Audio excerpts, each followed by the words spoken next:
इस वीडियो में आज हम सीखेंगे कि सिस्टम यूनिट किसे कहा जाता है। सिस्टम यूनिट दरअसल हमारे पास इस तरह का एक बॉक्स, जब कभी भी आपने कंप्यूटर यूज़ किया होगा तो आपको उसके साथ इस तरह का एक बॉक्स नज़र आता है। ये बॉक्स दरअसल हमारे पास मुकम्मल एक सिस्टम यूनिट कहलाता है। अभी जो सिस्टम यूनिट है, इसके ऊपर जो आपको ऊपर इसका कवर नज़र आ रहा है, इसको कंप्यूटर केस भी कहते हैं या इसको टावर केसिंग भी कहा जाता है। और ये जो है टावर केसिंग या कंप्यूटर केस, ये आमतौर पे जो है वो स्टील का बनाया जाता है, ताकि जो है ये इसके इंटरनल कंपोनेंट जो है वो काफ़ी महफूज रहें। अब कंप्यूटर के जितने भी मेन कंपोनेंट्स हैं, जितने भी उसके मेन पार्ट्स हैं, वो तमाम के तमाम इस बॉक्स के अंदर, इस टावर केसिंग के अंदर इंक्लोज होते हैं। जैसे कि हमारे पास कंप्यूटर के डिफरेंट पार्ट्स होते हैं: motherboard, power supply, random access memory जिसको हम रैम भी कहते हैं, हार्ड ड्राइव, और इसके अलावा और छोटे कंपोनेंट्स जिससे कंप्यूटर अपने तमाम ऑपरेशंस परफॉर्म करता है। और ये जो हमारे पास टावर केसिंग है या कंप्यूटर केस है और इसके अंदर मौजूद पाए जाने वाले तमाम कंपोनेंट्स, ओवरऑल जो है इस पूरे बॉक्स को हम सिस्टम यूनिट कहते हैं। आमतौर पे जो है वो एक मिसकंसेप्शन ये भी है कि इसको जो है वो लोग आमतौर पे इसके लिए वर्ड यूज करते हैं सीपीयू का, बट सीपीयू जो है वो दरअसल मदरबोर्ड जो इसके अंदर लगा हुआ होता है, उसके अंदर एक छोटी सी चिप होती है जो कि कंप्यूटर का ब्रेन यानी दिमाग कहलाता है, उसे सीपीयू कहा जाता है। इस पूरे बॉक्स को के लिए हम एक टर्म यूज करते हैं, वो है सिस्टम यूनिट। तो आपने इसके लिए वर्ड यूज करना है हमेशा सिस्टम यूनिट, जबकि सीपीयू जो है वो इस सिस्टम यूनिट का एक छोटा सा हिस्सा होता है। अब अगर हम इसके सिस्टम यूनिट के जो मेन पार्ट्स की अगर बात करें, तो इसके अंदर ये चार मेन हिस्से होते हैं सिस्टम यूनिट के। एक जो कि मदरबोर्ड होता है बिल्कुल सेंटर में, जिसको हमने यहाँ पे थोड़ा सा जूम करके आपको दिखाया हुआ है।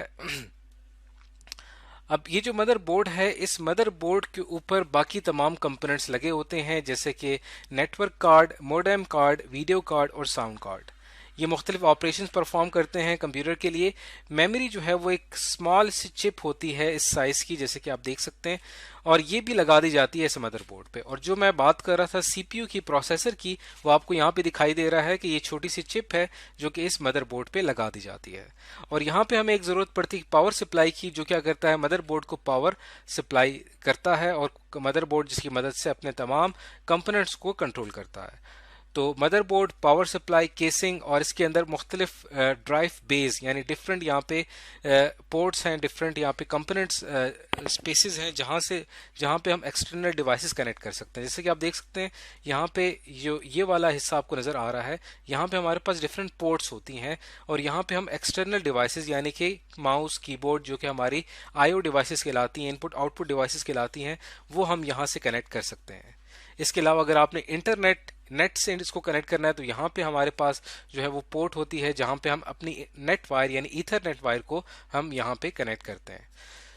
तो इस तरह से एक जो है एक सिस्टम यूनिट के अंदर ये तमाम चीज़ें होती हैं। इसके अलावा इसका फ्रंट व्यू अगर आप देखें, तो इसके फ्रंट व्यू पे यहाँ पे जो आपको एरिया नज़र आ रहा है, इस एरिया में हमारे पास जो है वो एक डीवीडी या सीडी ड्राइव होती है जिसमें हम अपनी सीडी या डीवीडी एंटर कर सकते हैं।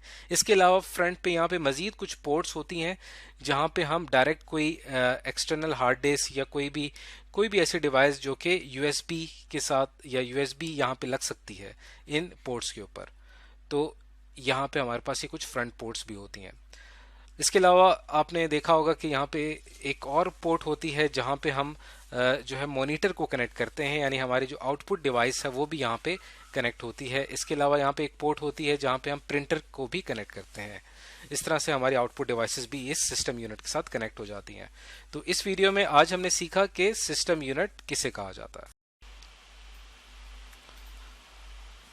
आज का हमारा टॉपिक है व्हाट इज सॉफ्टवेयर, के सॉफ्टवेयर क्या होता है। एक सॉफ्टवेयर दरअसल हमारे पास कुछ इंस्ट्रक्शंस होती हैं और ये इंस्ट्रक्शंस जो हैं ये दे दी जाती हैं कंप्यूटर को, और कंप्यूटर क्या करता है कि इन्हीं इंस्ट्रक्शंस के मुताबिक हमारे लिए कोई ना कोई काम करता है, यानी कोई ना कोई टास्क करता है। तो इन इंस्ट्रक्शंस को, ये जो इंस्ट्रक्शंस होती हैं, इन इंस्ट्रक्शंस को दरअसल सॉफ्टवेयर कहा जाता है। लेकिन सॉफ्टवेयर को समझने के लिए पहले हमें यह समझना पड़ेगा कि इंस्ट्रक्शन किसे कहते हैं। इंस्ट्रक्शन दरअसल हमारे पास वो हिदायत होती हैं या वो काम होता है जो हम कंप्यूटर को करने के लिए कहते हैं। अब अगर हम इसको एक एग्जाम्पल के तौर पे लें, अगर मेरे सामने एक स्टूडेंट बैठा हुआ है और मैं उसको 3 टास्क या 3 इंस्ट्रक्शंस करने के लिए कहता हूँ, दैट ओपन योर बुक, कि अपनी बुक ओपन करें, go to page number 88, page number 88 पे जाएं और रीड फर्स्ट लाइन। तो ये 3 इंस्ट्रक्शंस हैं जो कि मैंने स्टूडेंट को दी हैं। तो इसी तरह हम क्या करते हैं कि कंप्यूटर को कोई इंस्ट्रक्शंस देते हैं और वो इंस्ट्रक्शन दरअसल सॉफ्टवेयर कहलाती हैं। अब हम इसमें अंदर देखते हैं कि डेली लाइफ के अंदर जो सॉफ्टवेयर हम इस्तेमाल करते हैं उनकी एक पिक्चर आपको यहाँ पे नजर आ रही होगी। जैसे कि अगर आप अपने मोबाइल पे फेसबुक का इस्तेमाल कर रहे हैं, या अगर आप अपने कंप्यूटर पे कोई गेम खेल रहे हैं, या अगर आपने अपने कंप्यूटर में कोई विंडोज इंस्टॉल की हुई है और उस विंडोज पे आप कोई सॉफ्टवेयर का इस्तेमाल कर रहे हैं, तो ये तमाम एग्जांपल्स हैं सॉफ्टवेयर की। सॉफ्टवेयर के अंदर दो चीजें होती हैं जिनको समझना हमारे लिए बहुत ही जरूरी होता है। इसमें पहली चीज हमारे पास होती है जिसे हम फ्रंट एंड कहते हैं, और दूसरी चीज इसमें होती है बैक एंड। इसका आपको पता होना चाहिए। इस वक्त आपको मुख्तलिफ सॉफ्टवेयर नजर आ रहे हैं, जैसे ये मोबाइल है, इसमें आपको जो फेसबुक की सामने की स्क्रीन नजर आ रही है, इसको फ्रंट एंड कहा जाता है। इसी तरह यहाँ पे जो कंप्यूटर गेम की आपको एक पिक्चर नजर आ रही है, ये जो एक पिक्चर है ये भी फ्रंट एंड है। इसी तरह विंडोज की जो तस्वीर आपको यहाँ पे नजर आ रही है, ये भी इसका फ्रंट एंड है। लेकिन हर सॉफ्टवेयर का एक बैक एंड भी होता है। उस बैक एंड के अंदर पूरे सॉफ्टवेयर की वर्किंग समझ में आ रही होती है कि एक सॉफ्टवेयर किस तरह से काम करता है। तो हम क्या करते हैं, अब इस बैक एंड को समझने के लिए सॉफ्टवेयर को मुख्तलिफ लेवल्स के ऊपर अंडरस्टैंड करने की कोशिश करते हैं और समझते हैं कि एक सॉफ्टवेयर किस तरह से काम करता है। अब हम सॉफ्टवेयर के मुख्तलिफ लेवल्स को अंडरस्टैंड करने की कोशिश करते हैं। सबसे पहले आते हैं लेवल नंबर 1 पे, और लेवल 1 पे हम देखते हैं कि एक सॉफ्टवेयर जो है वो किस तरह से एक हार्डवेयर के साथ कनेक्ट होता है और किस तरह एक हार्डवेयर को अपनी बात समझाने में कामयाब होता है। क्योंकि एक सॉफ्टवेयर के अंदर इंस्ट्रक्शंस होती हैं और वो इंस्ट्रक्शंस चूंकि कंप्यूटर हार्डवेयर तक पहुंचनी होती हैं और कंप्यूटर हार्डवेयर ने इनको प्रोसेस करना होता है, लेकिन कंप्यूटर हार्डवेयर जो है वो सिर्फ बाइनरी लैंग्वेज को समझता है। तो इस लेवल 1 में हम इस चीज को समझने की कोशिश करेंगे कि एक सॉफ्टवेयर की जो इंस्ट्रक्शंस होती हैं वो किस तरह से कंप्यूटर हार्डवेयर तक पहुंचती हैं और कंप्यूटर हार्डवेयर उनको किस तरह से प्रोसेस करता है। तो लेवल 1 के अंदर सॉफ्टवेयर को अगर हम डिफाइन करें तो सॉफ्टवेयर हमारे पास दरअसल कुछ बिट्स की तरतीब होती है जो कि हम कंप्यूटर हार्डवेयर को देते हैं। इस बात को समझने के लिए सबसे इंपॉर्टेंट बात यह है कि हमें यह पता होना चाहिए कि बिट्स किसे कहा जाता है। बिट कहते हैं 1 या 0 को, यानी हम अच्छी तरह से जानते हैं कि कंप्यूटर हार्डवेयर सिर्फ 1 और 0 को समझ सकता है। तो हमारे पास क्या होता है कि पैटर्न ऑफ बिट्स होती हैं कुछ, यानी हम बिट्स की कुछ तरतीब तैयार करते हैं। जैसे यहाँ पे मैं कुछ बिट्स लेता हूँ और उनकी एक तरतीब बनाता हूँ, इसको आप देखेंगे। अब ये जो हमारे पास हासिल हुआ है ये दरअसल कुछ बिट्स हैं और उनकी एक तरतीब हासिल हो रही है। इन पैटर्न ऑफ बिट से हमारे पास एक अदद इंस्ट्रक्शन तैयार होती है जिसका जिक्र हमने पहले किया था।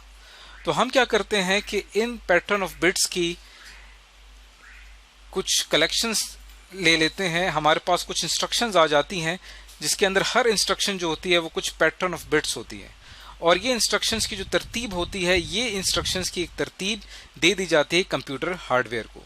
तो लेवल 1 के अंदर अगर हम सॉफ्टवेयर को समझें तो सॉफ्टवेयर दरअसल हमारे पास कुछ बिट्स की एक तरतीब होती है या कुछ इंस्ट्रक्शंस होती हैं जो कि इस शक्ल में, जिस तरह आप डायग्राम में देख सकते हैं, इस तरह मौजूद होती हैं। अब हम बढ़ेंगे लेवल 2 के अंदर, जिसके अंदर हमें ये समझ में आएगी कि सॉफ्टवेयर डेवलप किस तरह से होता है और सॉफ्टवेयर को किस तरह से तैयार किया जाता है।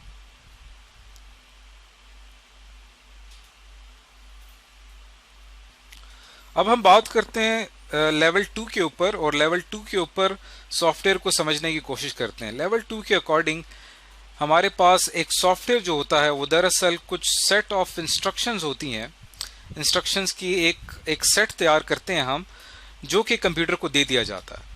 अब इसको समझने के लिए हमारे पास वही कंप्यूटर हार्डवेयर है जो कि हमने लेवल 1 में स्टडी किया था, और उसी कंप्यूटर हार्डवेयर को हमने कुछ बिट्स की तरतीब में कुछ इंस्ट्रक्शंस दी थी।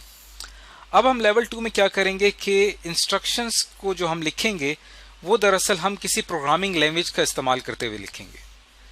अब ये जो आप देख सकते हैं, ये जो एरिया है, ये हमारे पास दरअसल कुछ इंस्ट्रक्शंस हैं। x = 2 ये भी एक इंस्ट्रक्शन है, y = 3 ये भी एक इंस्ट्रक्शन है, x + y = z ये भी एक इंस्ट्रक्शन है, और चौथी इंस्ट्रक्शन में इसे प्रिंट करने के लिए कहा जा रहा है।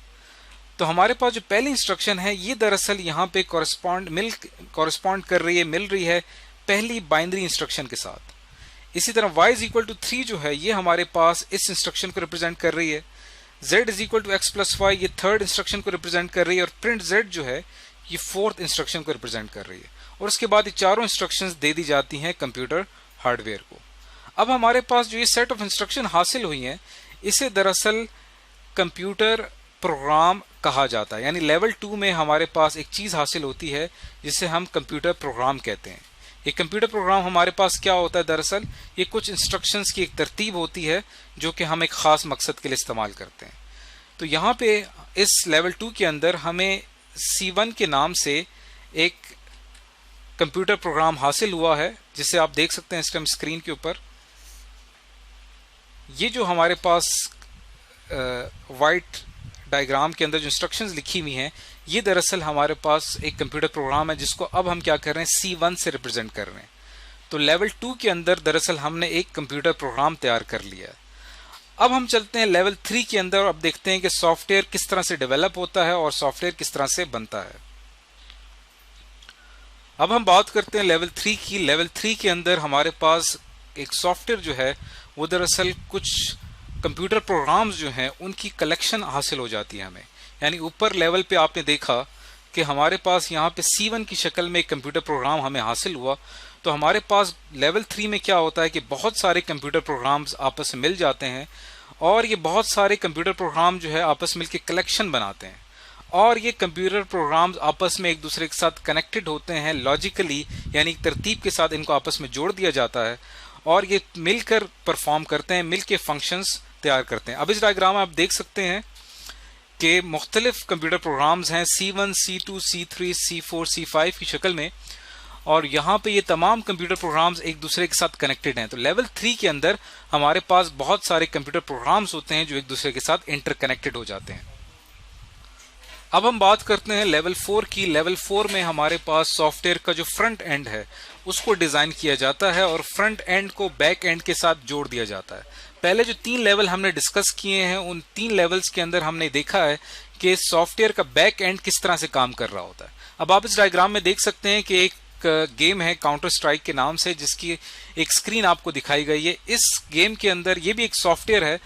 इसमें आप देख सकते हैं कि यहाँ पे जो यहाँ पे जो गन है, यहाँ से जो बुलेट फायर की जाएगी उसके लिए बाकायदा एक अलग कंप्यूटर प्रोग्राम बनाया जाएगा।